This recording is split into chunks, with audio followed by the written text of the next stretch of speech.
AI is going to be the big trigger that's going to change the architecture profession. If architects want to have a resilience to the future, which I talk about as super architect, we have to embrace AI and impact how it's developed, how the algorithms are developed through our use.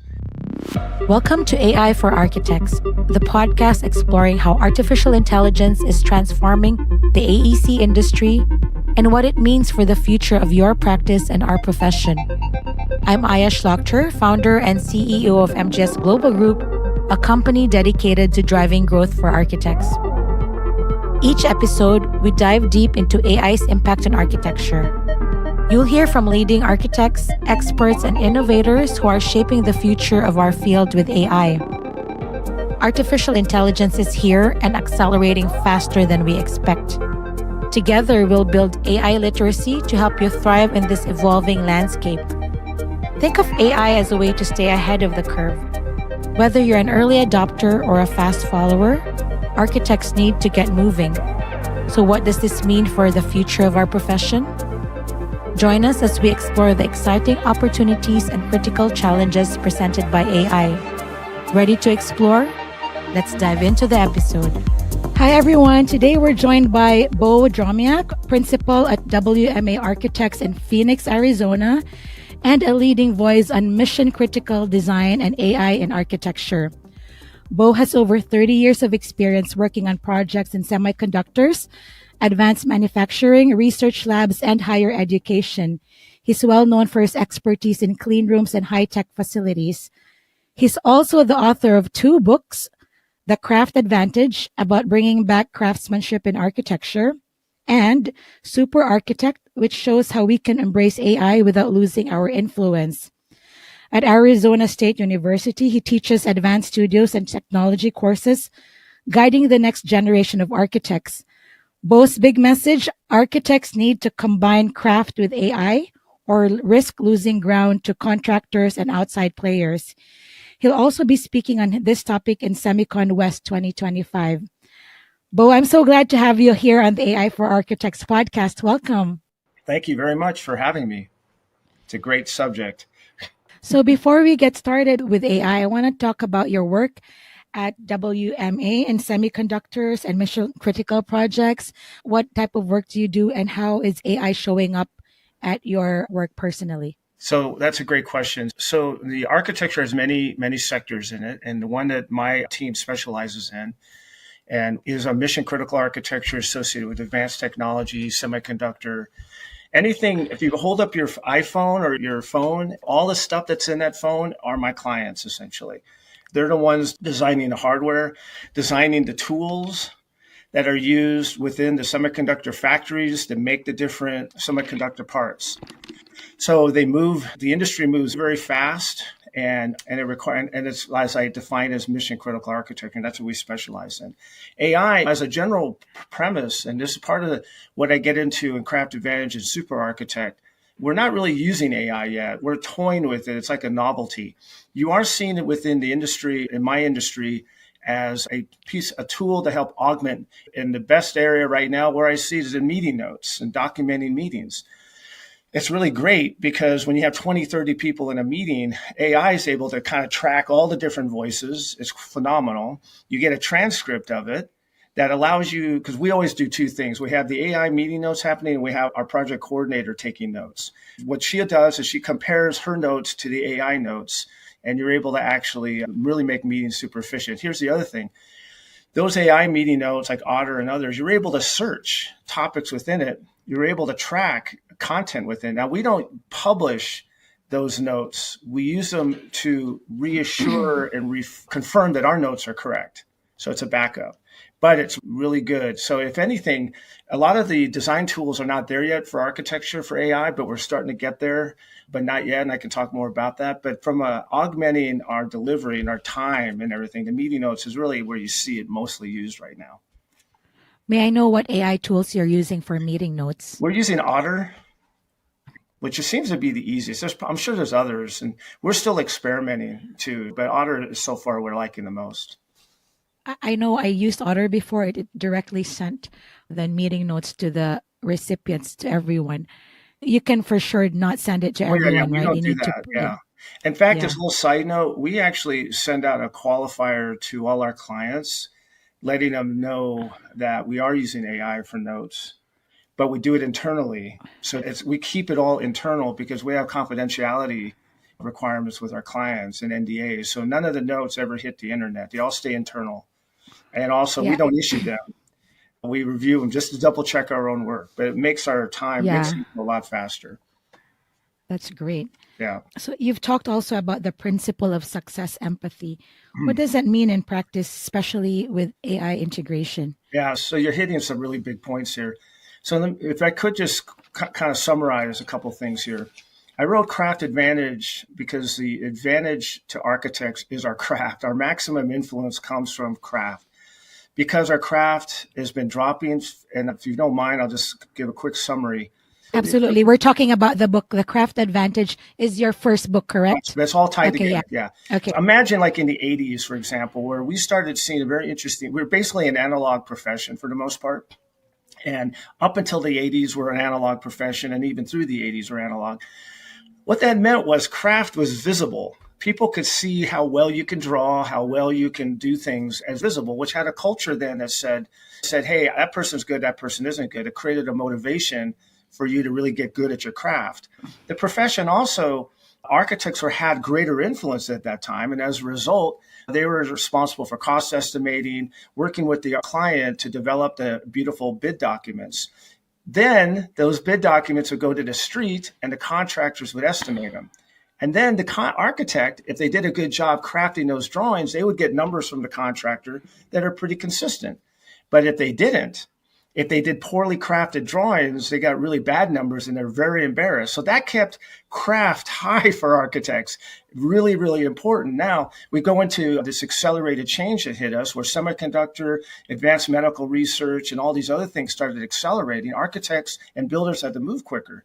So architects are really adaptive and they start adapting and we start slowly moving, having to move fast and needing tools to help us move quicker. So we started using things like AutoCAD and other tools, but AutoCAD primarily. Virtual tools allowed us to become more efficient. The problem is we didn't realize we were trading our core value of craft for efficiency. Why would we think that? It's been a cultural thing forever. But that's what happened slowly but surely. So as the semiconductor world accelerated, keep in mind, when I say semiconductor, it's not just one building. It's all the buildings that support that. So it's hundreds and hundreds of buildings, office buildings, residential, retail. All these things are moving quicker and quicker. Now, so just to cut to the chase, as we're accelerating, we're like a minivan moving at Mach 2. It's falling apart. Our skills Yeah. are not elevated to the speed. We're just moving quicker. Contractors are getting less complete documents over time. And so they're having to take on a risk that they didn't have to do in the past. So they're having more risk because of incomplete documents and having more profit erosion. Contractors hate two things big time. They hate risk, they hate profit erosion. So they also keep to themselves. When they have problems internally, they don't advertise it, they just start fixing it. So when architects are giving incomplete documents, a contractor goes, okay, we got to deal with this. Since those drawings aren't dependable anymore, we're going to add design managers internally, virtual design and construction teams, which are essentially people utilizing all sorts of different virtual tools. And we're going to essentially manage the architect. So what's happening is that our craft is declining, our influence is declining, there's a vacuum formed, the contractor's influence is increasing because they're filling the vacuum. So now we get to where we are today. This is like not a criticism of architects. It's just no one knew that we were giving up craft for efficiency. We're just trying to move fast. So all of a sudden now we get to where we are now, and we have AI on the horizon now. And it's fair to say no one saw it coming when we're talking about AutoCAD and things like that. But now we've seen the reduction in craft, the minivan moving at Mach 2, falling apart. We've seen that now. Now we're confronted with AI. And I think AI I'm not the only one who thinks this, AI is going to be the big trigger that's going to change the architecture profession. And as you mentioned in the intro, I think AI has to be embraced by architects and defined through use. And I give you a really great example. And there's a great movie called, I think, Triumph of the Nerds. It was a long time ago. It wrote about DOS and Apple, the advent of IBM and all that. And they talk about in that movie about the killer app. So here's the thing. You have this amazing box of technology that's essentially worthless until you have an application.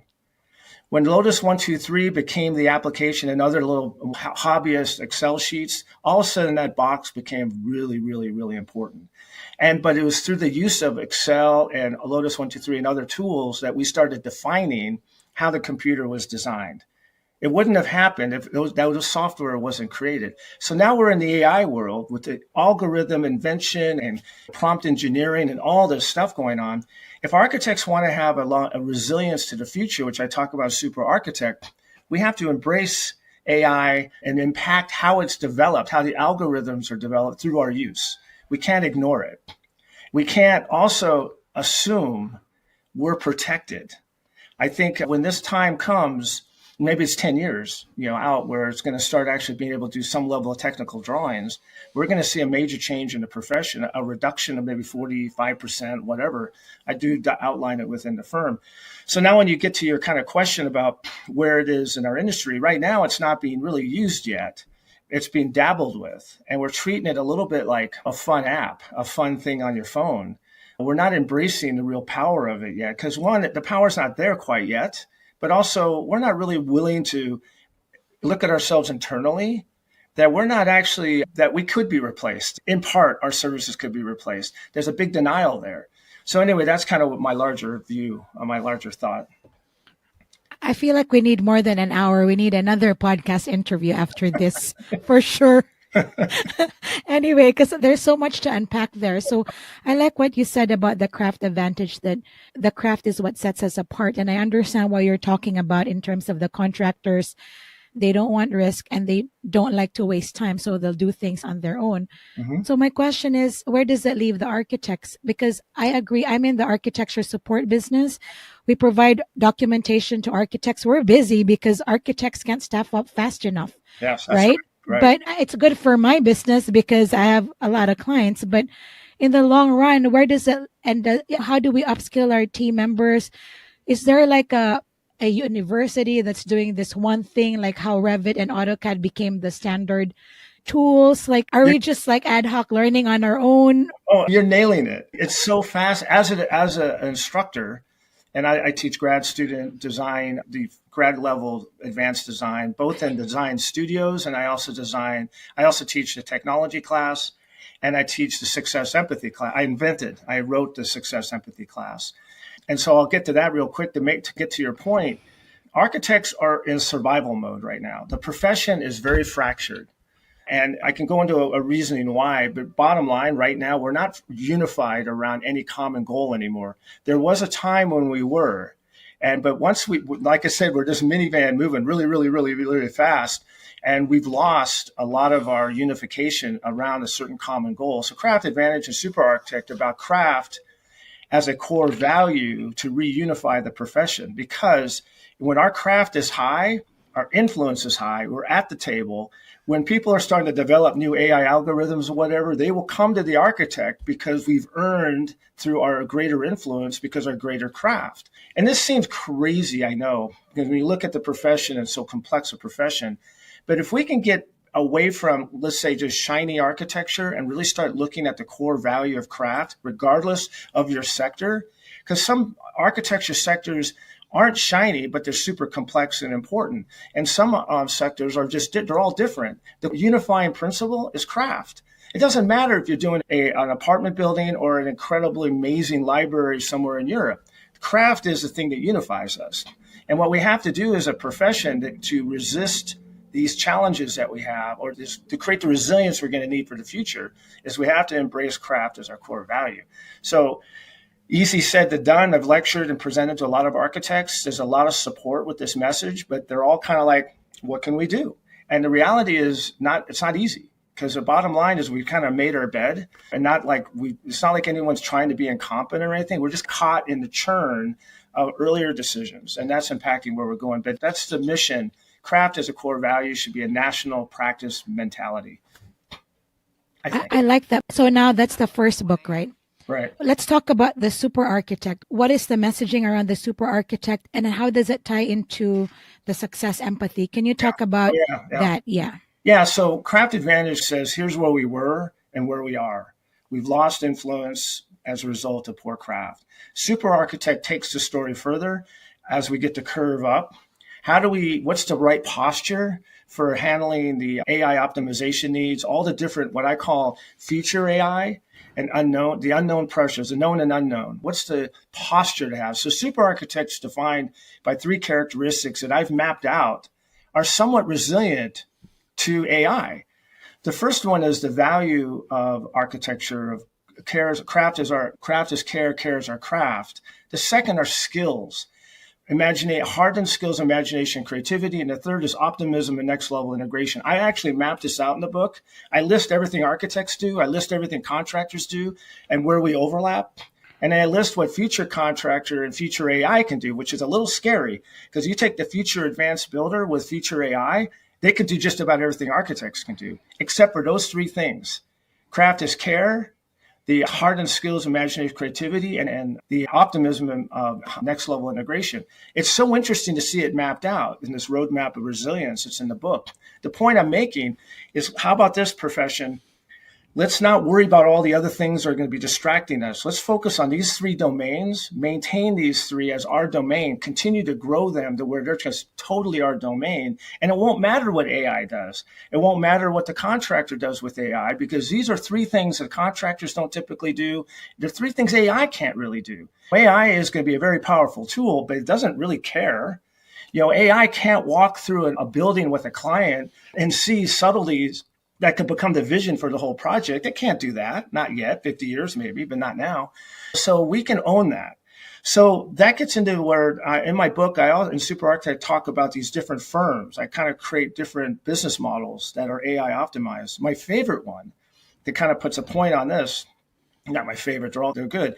One is essentially specialty design innovation architects. Imagine that as a firm. These are firms that are so cutting edge, they're AI optimized completely that we don't even do technical drawings. We use AI for our technical drawings. We put all of our energy into those 3 categories, the value, skills, and optimism, and we innovate, and we innovate, and we innovate. And that will be, clients will come to us because of that. They don't care about AI really at that point. AI is just kind of like paying cashless at a store or something like that. No one's going to care. They're going to care about that added level of innovation and invention that they're going to get from these firms that are AI optimized, using AI seamlessly, not using it in a way that's like, hey, I'm going to bolt this on. It's actually cultural. And then all of a sudden we have this resilience that transcends all these other future pressures. So that's kind of how I see and then back to success empathy real quick. I came up with this class called Success Empathy, and I teach it as an elective at ASU. It's in person in the fall and online in the spring. And the intention of that class is to teach students the soft skills behind a successful career and practice in architecture. This idea of high-performing teams, how to win work, how to lose work, how to manage risk, how to build high-performing teams with contractors and developers, how to utilize AI in the sense of not like technically, but how do you adapt a team to the variables associated with it? How do you do that? Well, you have to be empathy-centric. You have to understand how it satisfies the client's needs, your team needs, your contractor's needs, and then you can design your use of AI. So I think that should be in all courses, not just architecture, to be honest. Yeah, I appreciate success empathy. The class is taking off, just so you know. It keeps growing and growing because students is feeling the need for the students. Amazing, and congratulations. So which book has all the case studies of different future firm practices? Is it this? Yeah, Super Architect is the current book. It just came out this year.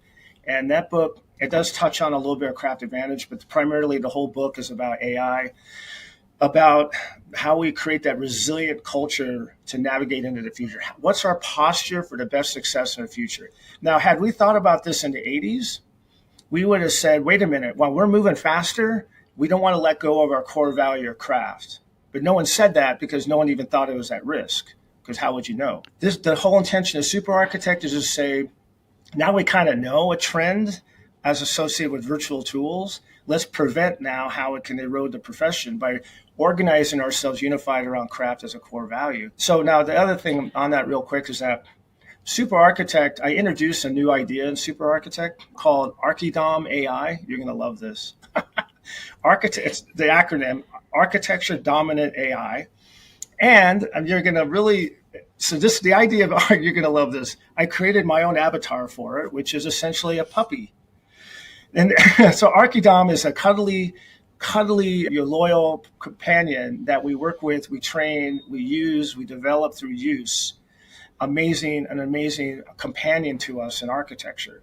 All right, imagine a software.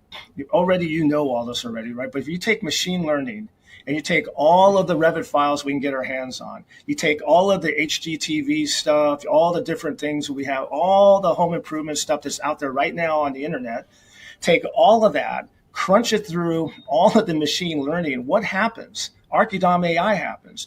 A huge, massive database of architecture tools that would break down, in my opinion, in the future to like software suites, where you have conceptual design AI, you have schematic design AI, design development AI, construction documents AI, cost estimating AI, sustainable design AI, site planning AI. And these are all like these modules that you buy. And then the architect can work with the client using these tools, or I talk about this in Super Architect, we're at risk of being replaced, at least part of our effort. A contractor can buy the ArchiDom. They can buy ArchiDom with their developer team. And then they use their nice architect replacement expertise, folks that have left the profession of architecture and gone into the construction development world, to actually then administer, work with you as a client, and go through the reductive choice making that you see within Midjourney and all these other things to walk the client through solving their design problem. Now, like ideation, you mean? Like not ideation, but prompt engineering? The whole thing. And there's a really charming builder there helping the client design their building without the architect. That's what's going to happen. All of a sudden, you don't need it. You just buy the modules, ArchiDom modules, the future AI modules. The contractor and developer buy it, and all of a sudden, half of the process goes away for the architect, which then creates this new business model, one of my 4 business models I come up with, which is quality review architects. So now there's going to be a new business where an architect is hired not to originate the idea, not to be authors of the idea, not to even work with the client. Their job is going to be to take the output from AI that the contractor, developer, and client have formed, and then review it and assume risk.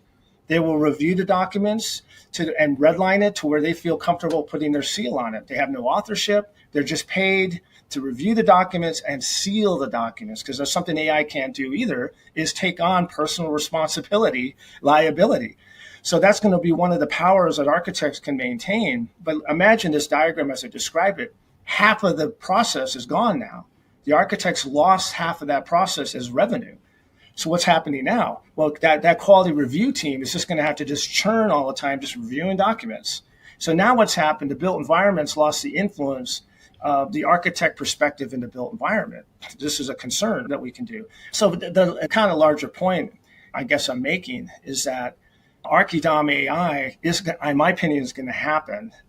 We can define it through use. If our craft is high, we will have the influence to define it and have our best chance of resilience in the future. And that's what Super Architect's about. So I'm going to jump here. What does that mean for educators and how you're re-envisioning architecture school and training right now? I'm glad you're a professor, because I'm very good at technical drafting. I went to first 2 years in the Philippines where we used all the pens and like the T-squares years ago. And I like designing in sketch format. I don't design in CAD because it's easier for me. And then I move it to Revit. But as an educator, how are you shifting the mindset of not just the students, but the faculty and the dean and the whole?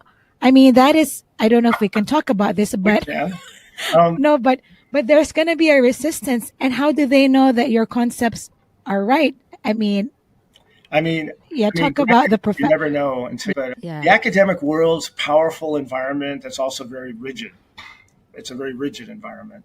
Success Empathy is the class I use to help expand their kind of thinking about how we're adaptive into the future. And then I teach the principles of design and so on to the design students, all geared in reality. The whole thing is I say in my first book, I'm a fan of reality. I'm also a delusional optimist. So, I criticize me all day for that. But I do think anything can happen. The architecture education is not designed for the needs that we have right now. It's been slipping for a long time, just like in professional practice. There's not time to mentor your own team. You're moving so fast. So those senior architects who know how to detail a building don't have really the time because they're moving so quick. That translates into school. School, there isn't the same issue there where there's not an emphasis on the technology or on the emphasis of the practical realities of profession because there's not enough time. There's accreditation issues of a lot of checkboxing. And the idea of an integrated education associated with our futures is not there yet. Now, every university is a little different. I think ASU is actually always trying to improve, always trying to be cutting edge. The bottom line is my success empathy class is about teaching that forward attitude about the future, how to do it. And I think our education, and just until recently, just so you know, Revit was never taught in school. You had to learn it on your own. And now there's a class at ASU where it doesn't really teach you Revit in any serious way, but it at least splashes it on you. We have to realize that AI is going to be an amazing positive impact to architecture and also a negative impact to architecture. If we are eyes wide open, leaning forward into using it, being ahead of it in terms of use, we will define a lot of what AI can do for architecture. If we ignore it, if we don't put craft at the core value, we don't take the super architect characteristics, then we're going to just get beaten around by other companies that start using AI to replace architects at some level. So we could be looking at in the future, like I said, half the industry absorbed into different markets, maybe teaching, maybe retiring, maybe going to really large architecture construction firms. But the idea of what we see now as the business model will change. And let me give you a really good example, and you'll probably really relate to this. Once AI becomes a common understanding as a tool by our clients, they understand it as an architecture tool. Their expectations, I talk about this in Super Architect, their expectations start aligning to the speed and power of AI. When they come in and say, I need a conceptual design, I'm presenting to a financial committee, I need a really cool concept, the traditional architect will say, well, we need about 2 weeks. We'll study the site. We'll do this and come up with some options. And then that client says, well, geez, the firm down the street will do it in a few hours using AI. Oh, really? So then they go to talk to the AI firm, and the AI firm says, yeah, we'll crank it out give us 4 hours. We'll have 20 ideas for you, right? Well, what happens then? The expectation is that activity, which might be considered 2 weeks to a month, depending on the scope of work, is now being thought of an 8-hour activity. That means it's $1,000 activity versus $20,000 activity. This is going to impact all firms from a business model, from a financial point of view. Now, all of a sudden, they're having to align their revenue stream to what AI does and their competitors. The firms who can't do that go away. That's part of that 40-45% that leave the profession. Because if they're not adapting to that new metric, they can't keep their teams employed anymore. They can't offer, $10,000 service when down the street is $1,000 because they're using AI. So this is why the optimization of AI as a cultural thing within the firm is critical.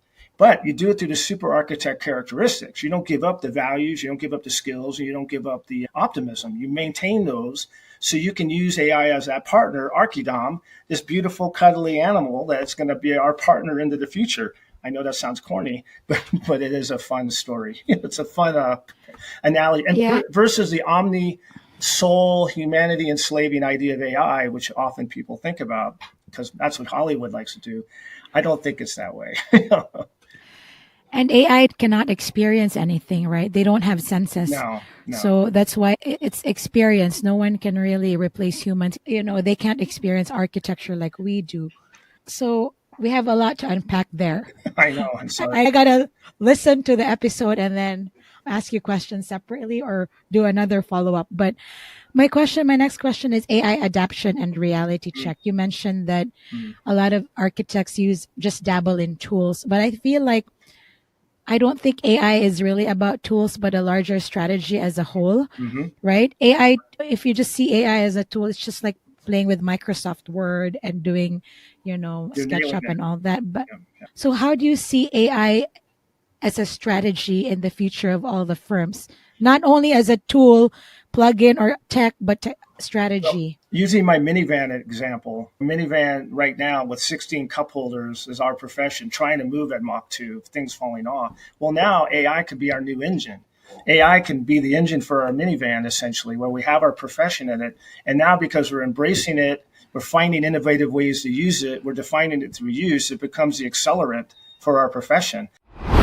If you're running a growing architecture firm, you're probably not short on projects, you're short on people. Talent shortage is real. Finding and retaining skilled professionals takes time. Meanwhile, deadlines keep getting closer. And when you're balancing growth with quality, it gets harder to maintain your project standards as the work piles up. We are here to bridge the gap. We provide qualified architecture staff on demand so you can scale your delivery without compromising quality. That's what MGS Global Group does. Whether you're overwhelmed with construction documentation, need BIM support, or your internal systems just aren't built for this level of growth, our team plugs in seamlessly. Think of us as an extension of your in-house team without the long hiring process. And because we work across time zones, your projects keep moving even after your office closes for the day. If your timelines are starting to feel stretched and your team's at capacity, visit mgsglobalgroup.com. We can get started in 24 hours. We're here to help you scale smarter and deliver faster with quality, consistency, and peace of mind.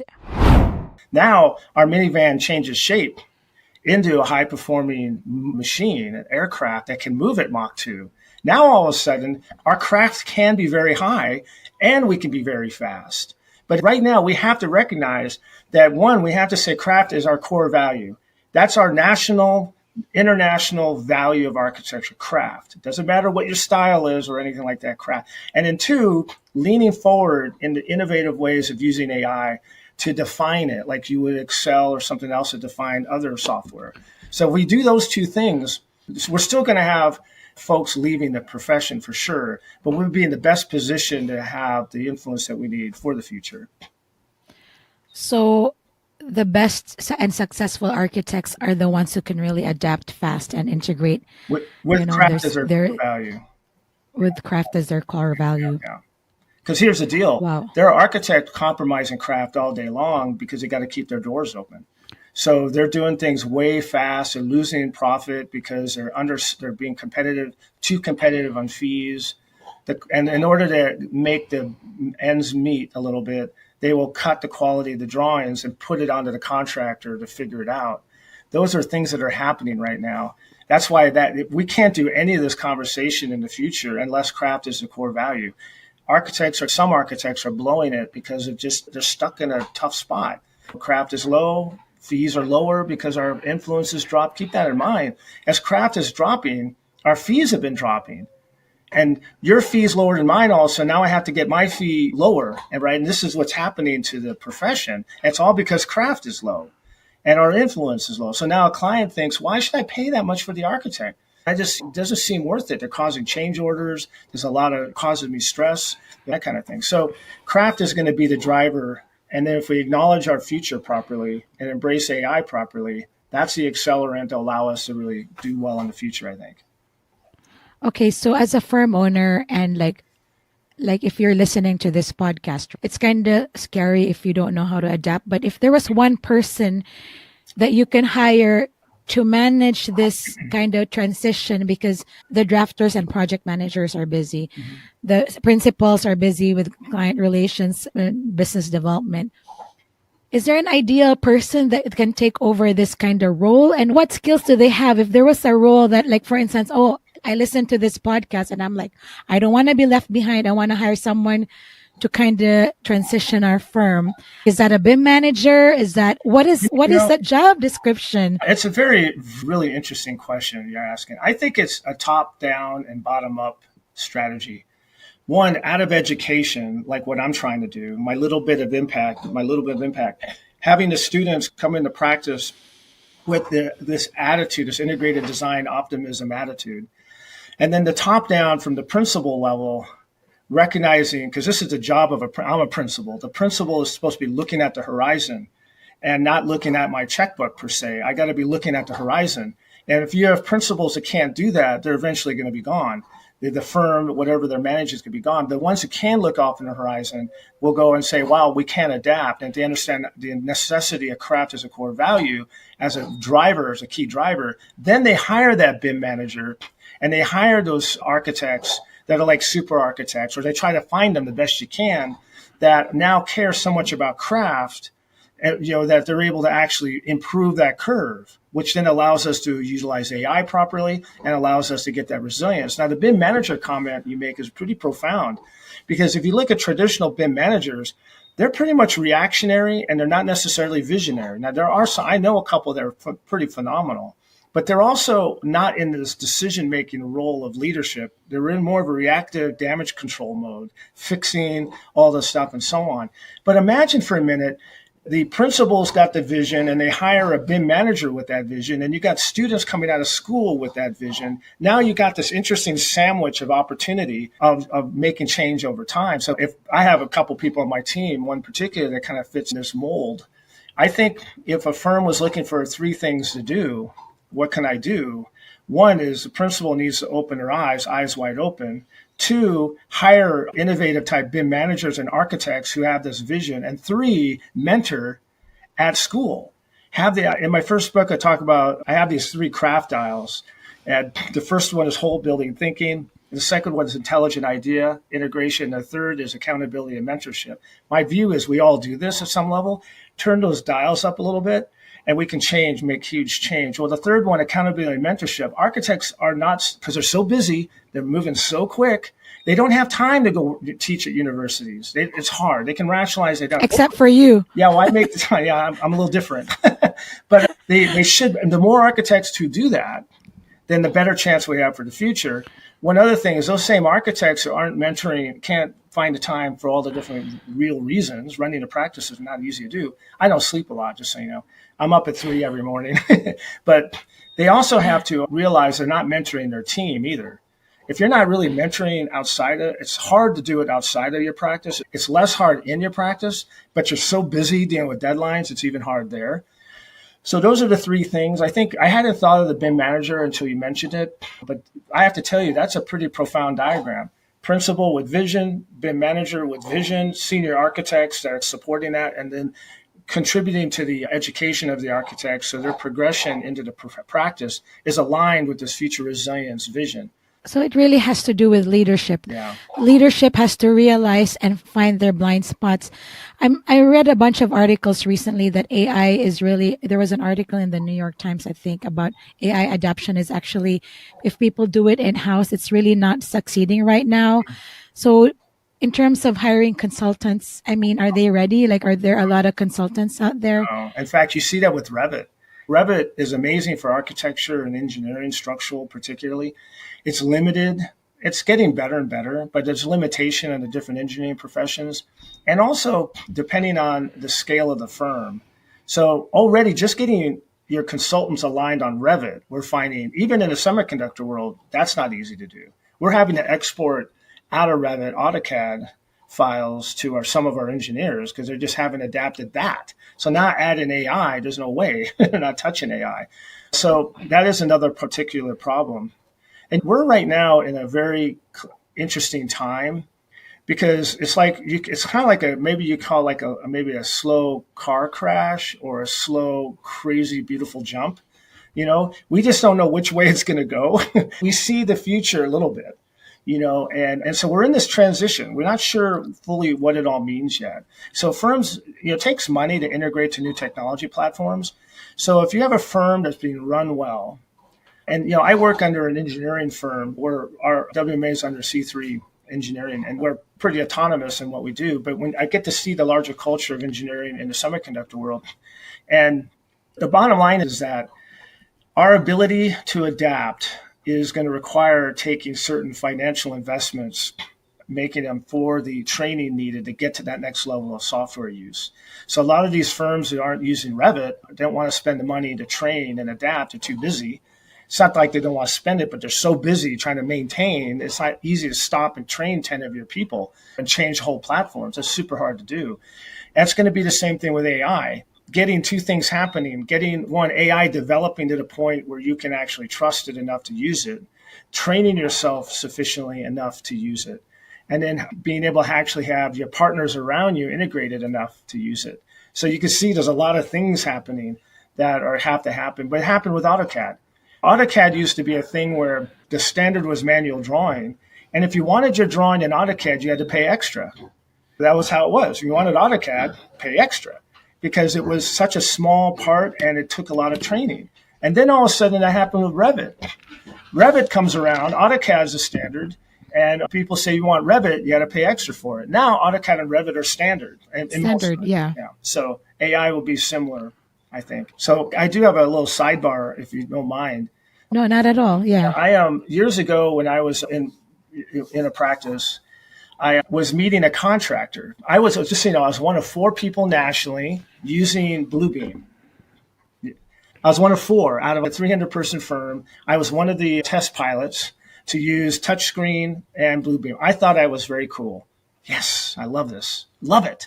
And then I go and I meet this contractor, and usually we meet in their big conference room, but somebody happened to be in it. So he said, hey, we have to go to the back room. Okay, over there. So I walk with him through his office, which I'd never been in the back part, to get to another conference room. And I walk by a room with him. This blows my mind to this day. The room is like 10 foot by 18 feet approximately. It's got a U-shaped desk in it. It's got big displays on the wall. It's got about 6 guys in there with computers. And on the screen, on these big screens, are Bluebeam. And I, whoa! I mean, remember, I'm one of 4, and I just have it on my little screen. And I walk in, and this room is full of it. And so I said, whoa, is that Bluebeam? I said, yeah. And so when did that happen? He said 3 months ago. Listen to this. This is amazing.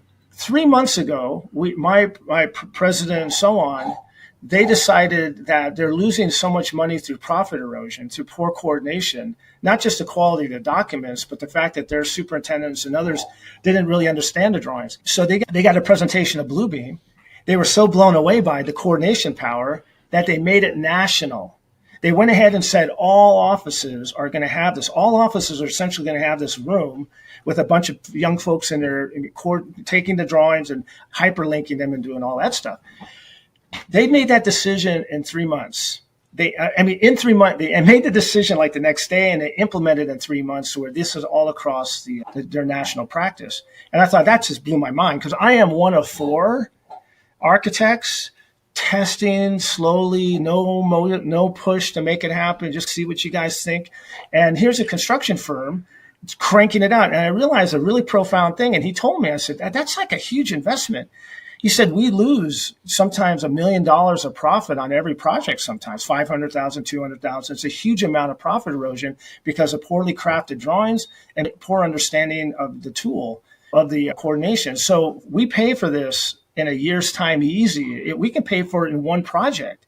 And so I'm thinking that kind of speed to adapt, architects don't have it.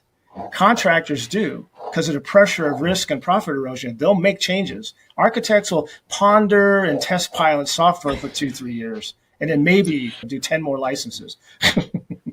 You're absolutely right. I joined this conference, AEC Innovate, in August, or was it in June? And an NVIDIA guy came over. He's part of the architecture AEC department. He said architects are really one of the slowest to adapt in our industry. So it's an eye-opener for architects that contractors are just going to leave us in the dust. That's what gets to my influence curve. Their influence is increasing because the pressure, risk, and profit erosion make them make decisions. They don't play around. And it's impressive, by the way. I'm very impressed by them.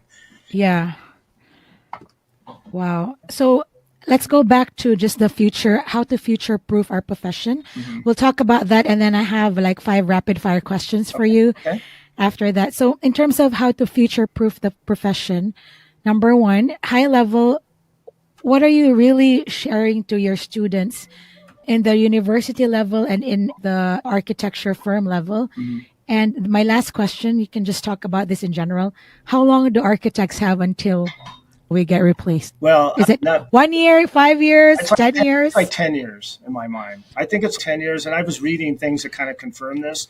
I talk about a super architect. There's an accelerated, and we've seen it already. It's not like anything I'm pointing out is not already known.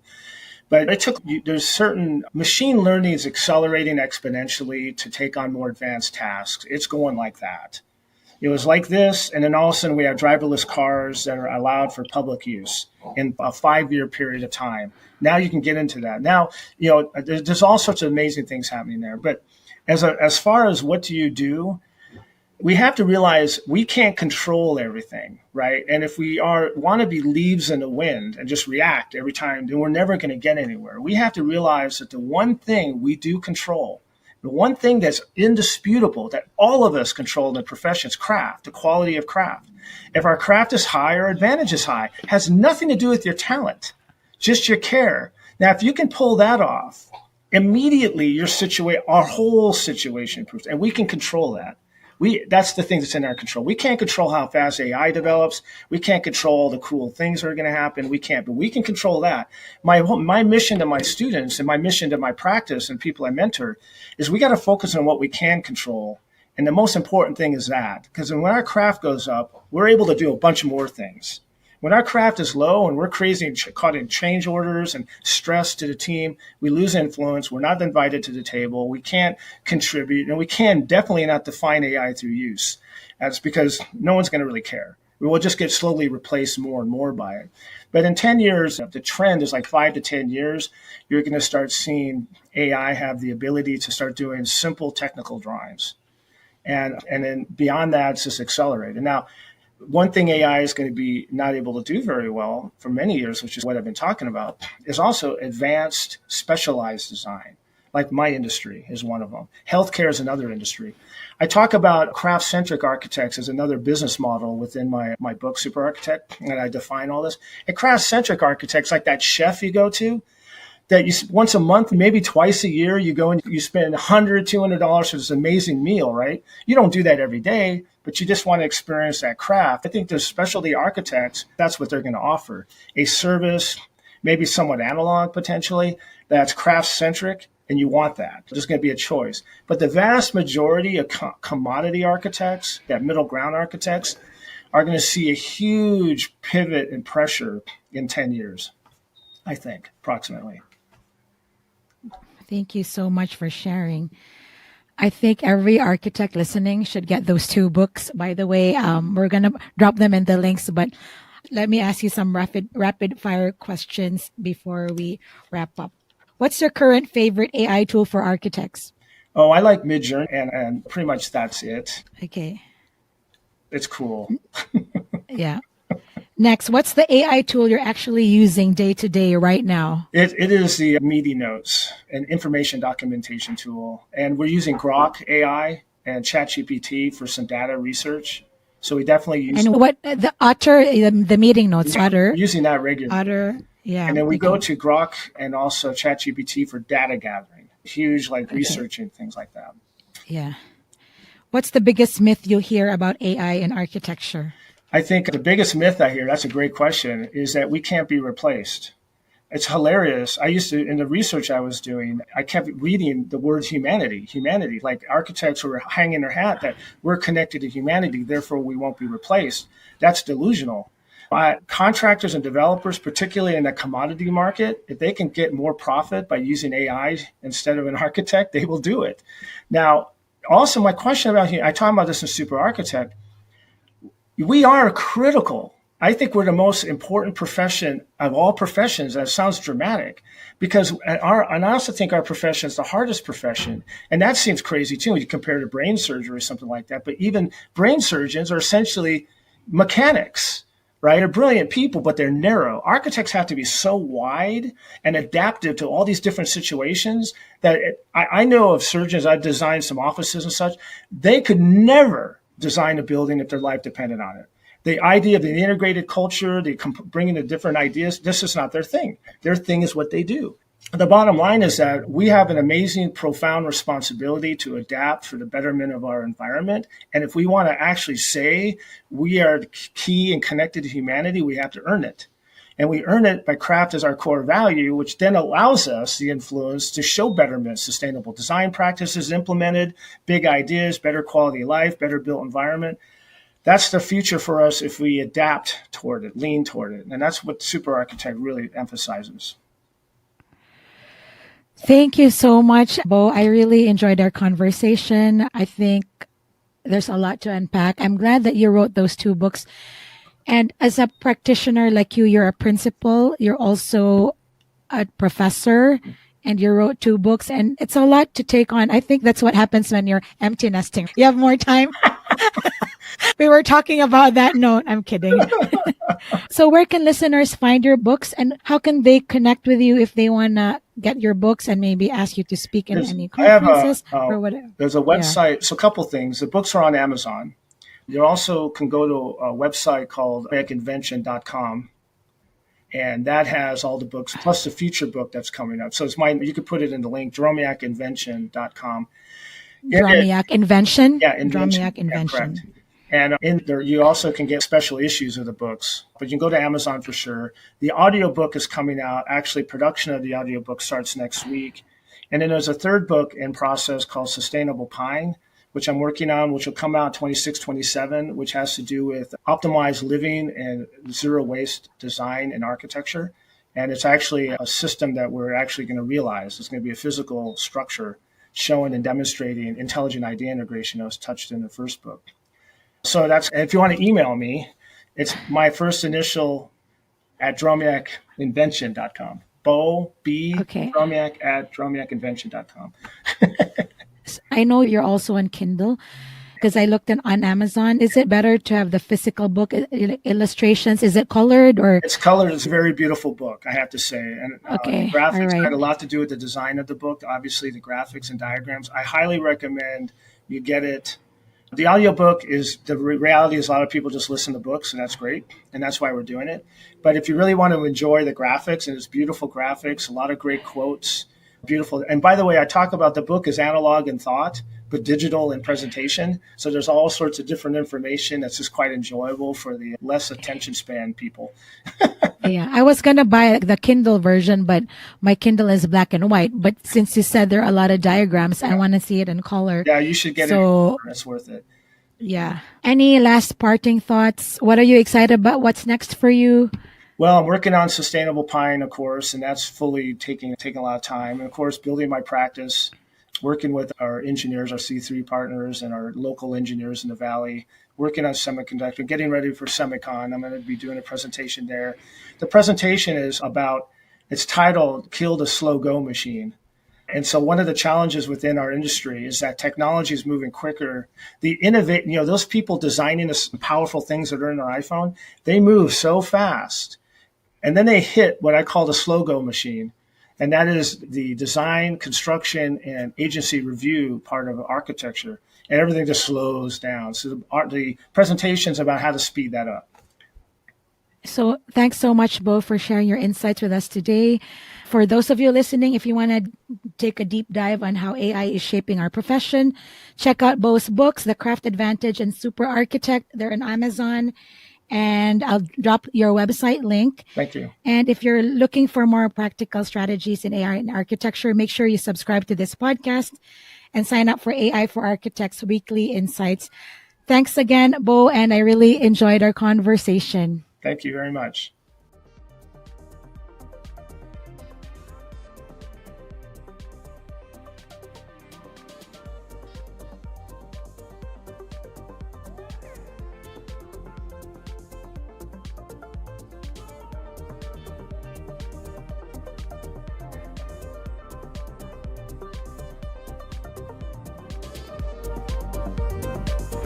Thanks for joining us in another episode of AI for Architects. I hope today's episode sparked your curiosity about AI's impact and opportunities in architecture. Subscribe to our podcast so you don't miss our upcoming episodes, and sign up for our newsletter for exclusive content and AI tool reviews at aiforarchitects.ai/subscribe. This podcast is brought to you by MGS Global Group, driving growth for architects everywhere.